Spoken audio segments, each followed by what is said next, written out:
ఏం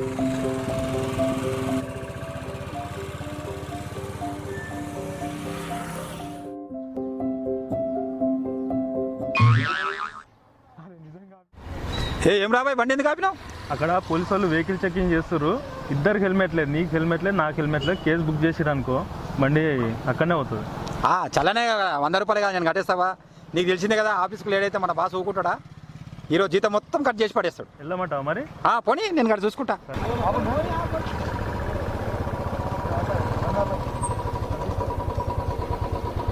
హెల్మెట్ ఏదా సార్? ఆఫీస్కి లేట్ అవుతుందని వెళ్తున్నాం సార్. ఇక్కడనే సార్ విప్రోలో ఇక్కడనే జాబ్ చేస్తాం సార్. నీకు హెల్మెట్ లేదు, మళ్ళీ వెనక కూర్చున్నా.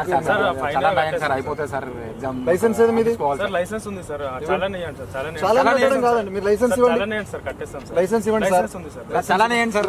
కట్టేస్తాం సార్ మేము. చలానే ఏంటి సార్? మాకు ఆఫీస్కి లేట్ అవుతుంది సార్. సార్ లైసెన్స్ ఉంది సార్. జేబులో పెట్టుకో. Cashless transaction.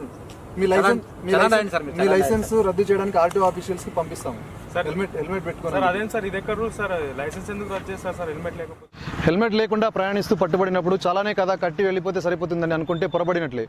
మోటార్ వాహనాల సవరణ చట్టం 2019 సెక్షన్ 206 క్లాస్ 4 ప్రకారం మొదటిసారి హెల్మెట్ ధరించకుండా ప్రయాణిస్తే 3 నెలలు, అదే రెండవసారి పట్టుబడినప్పుడు శాశ్వతంగా మీ డ్రైవింగ్ లైసెన్స్ రద్దు చేయడానికి సంబంధిత ఆర్టీఓ అధికారులకు పంపించడం జరుగుతుంది.